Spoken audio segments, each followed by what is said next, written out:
Alright guys, so today we're going to be doing a water pump on a 2014 GMC Terrain 3.6 liter all-wheel drive. So before starting this job, I was hoping I'd be able to go without taking out the engine mount and the air box. Unfortunately, you can't. That's the only reason I went from the bottom of the car. So to do this, you don't need to lift up the car. You don't need to take the wheel off. You can do everything from the top.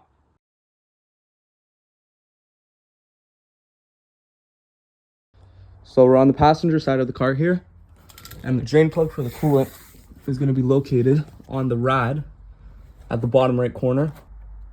You're just going to spin this guy counterclockwise, and the coolant's going to start coming out of here.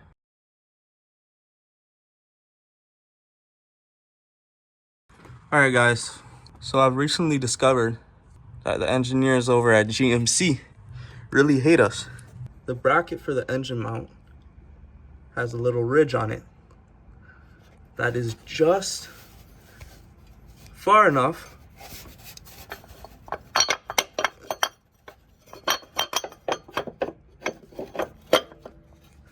that you can't pull the pulley out. So to save myself the pain, what we're going to be doing is taking out this air filter, and we're going to pull that bracket out. So first thing you're going to be doing is popping out this MAF sensor clip. All you're doing is pulling the red clip back. Once it's that back, you press on this little tab here and pull. That pops right out. And then you're gonna either use a Phillip or an 8mm. Back this screw off, pull off the intake hose. Well, you're just gonna be pulling this guy out.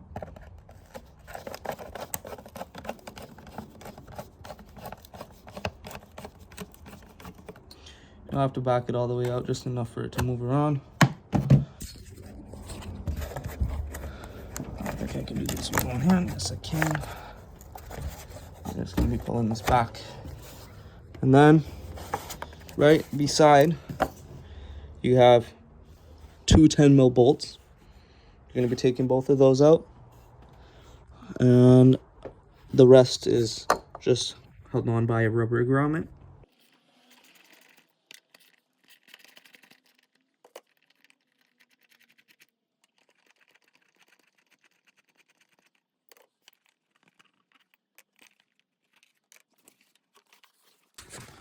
And this whole box should just slide out of that grommet there. I'll have to pull a little bit.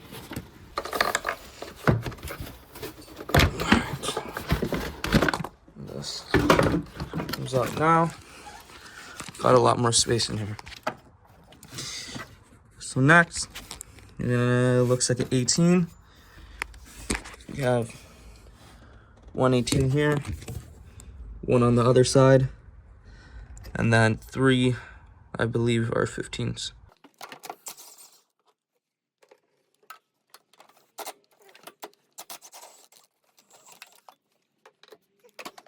Before you pull these ones out, you want to support the engine because this is an engine mount. It's holding up a lot of weight. All you're going to do is just support the engine a bit with a piece of wood on the jack.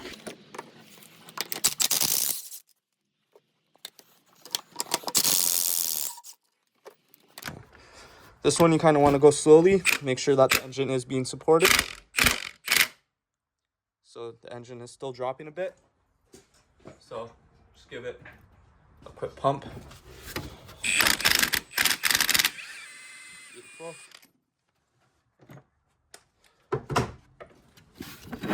You can pull this mount right out.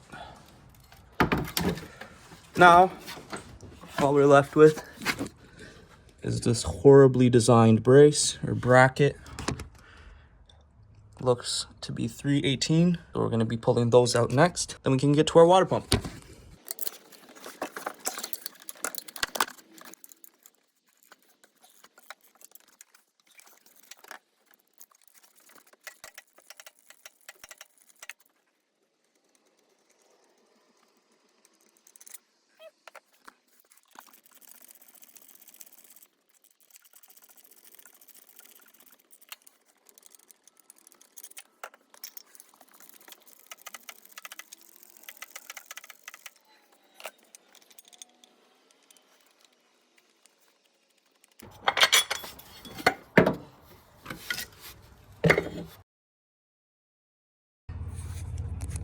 Looking under the car, you have your crank pulley, and that's your water pump pulley up there. Your tensioner is to the right of the crank pulley. To pull the tensioner, you're going to be pulling your wrench clockwise. Before you take the belt off, you need to slacken the 4 bolts on your water pump pulley because it'll be a bit harder to do when the belt's off. To do that, I'm going to be using this long 10mm wrench.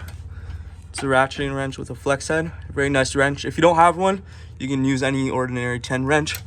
Or you might even be able to fit a socket and a ratchet up there. All you're going to be doing is reaching up. It's kind of hard to do it one hand.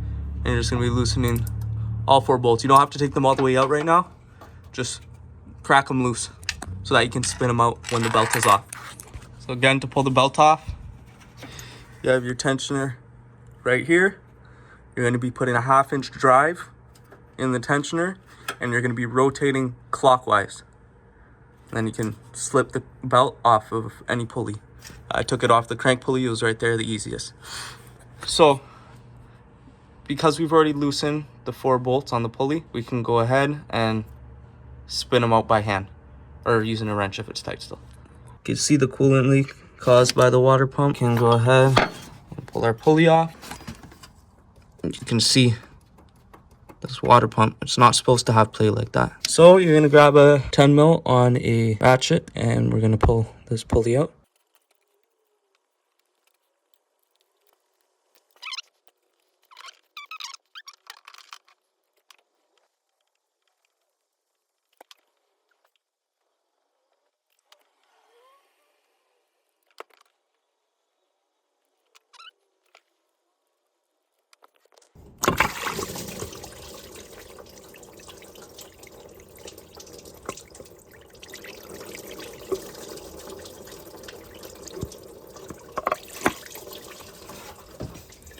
I really hope my wheel pan is catching this, but I highly doubt it, because nothing ever works properly.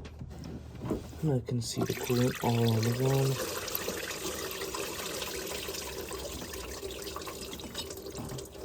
Luckily, the mating surface is pretty clean. There's a little bit of the old gasket stuck on here. So we're just gonna take a razor blade or a scuff pad and just clean this up to make the job easier for the new gasket.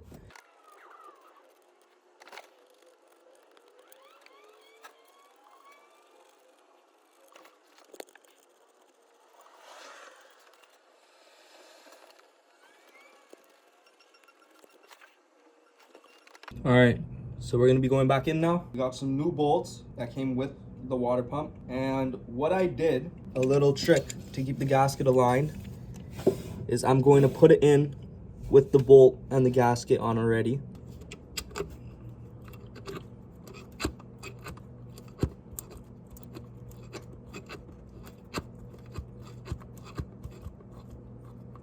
Catch the bolts. You don't want to snug them up right away. Catch all the bolts first. And just hand tight for now is fine.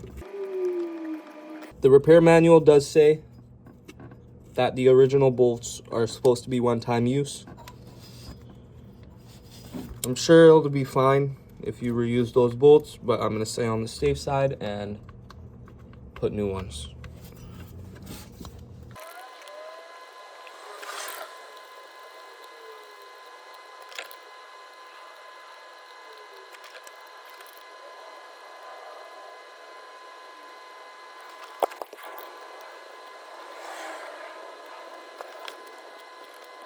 So once you have those all hand tight, these bolts you do not want to over tighten.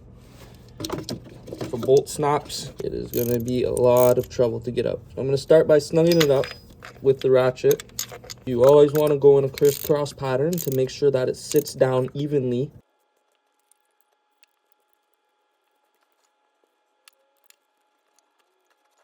Once you have them snugged all up, you go ahead and tighten them down properly.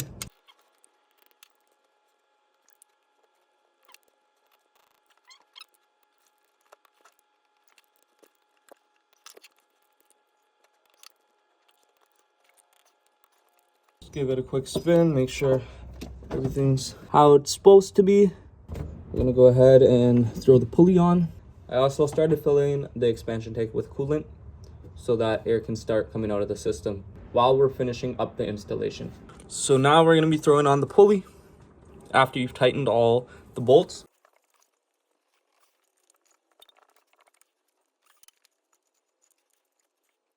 Give it a spin, make sure that is spinning freely and that is spinning straight. Now it is time to put the belt on. I'll be putting up the diagram of the belt for you guys.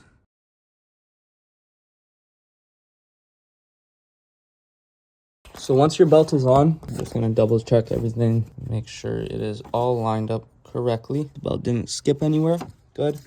Next, you're gonna be tightening these 4 bolts. They don't need to be very tight. You're gonna tighten those 4 bolts, and then we're gonna start putting back in the engine mount and the air box. Fill coolant, and we're done. If the belt is still spinning, if the pulley's still spinning, what you can do is apply pressure by squeezing the belt to hold the pulley just that little bit more. So just double check everything. We tighten the water pump, we tighten the pulley, we put on the serpentine belt. It's all on properly, there's tension. Next, we're gonna be putting back in our engine mount, starting with this bracket here.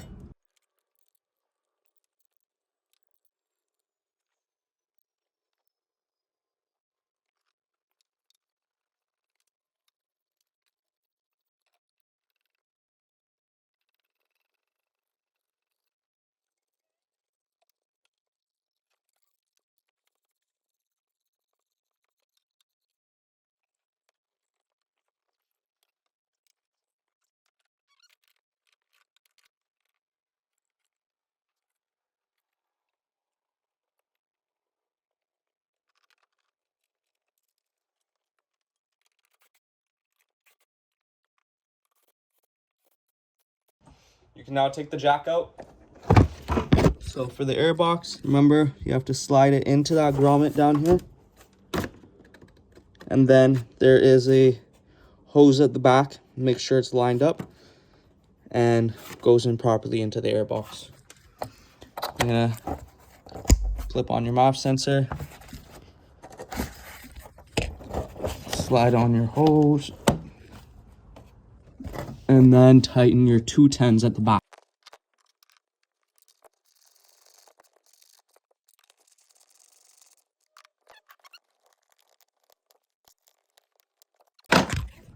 And that's pretty much it. Make sure when you put the clip in, you push that guy back down. And that's it for this part. Now we have to bleed the coolant. Because it's an expansion tank, it kind of bleeds itself. But there is a small process, and I'm going to explain that to you guys. Okay, so we have everything back together now. The only thing left to do is bleed the coolant. Now, what you're going to be doing is you're going to fill the surge tank, or the expansion tank, with coolant until it stabilizes. So the service manual says that it has to stabilize at one level for at least 2 minutes before you start the vehicle. So I did an oil change on this and the coolant's been sitting, level hasn't changed. So I'm ready to start it now. So when we start it, we're gonna let it idle. And as it's idling, air is gonna come to the top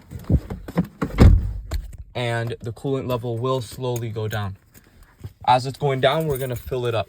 So now we're gonna let the car idle, and as it's idling, air is gonna rise to the top of the expansion tank, and the coolant level is gonna slowly go down. As it's going down, we're gonna be filling coolant until the level stabilizes. Once it stabilizes, you're gonna cap off the expansion tank, and you're gonna raise the RPM to 2,500 for about 30 seconds maybe. You're gonna shut the car off, and you're gonna let it cool down, and you're gonna check the level. The service manual says to do that about 4 to 8 times until the level stops going down. In this bleeding procedure, make sure to watch your temperature gauge. Make sure that the car doesn't overheat. So, coolant level is leveled off. I just put the cap on. Now we're gonna go raise the RPMs. So we're gonna go up to around 25 1,000. We're gonna do this for about 30 seconds.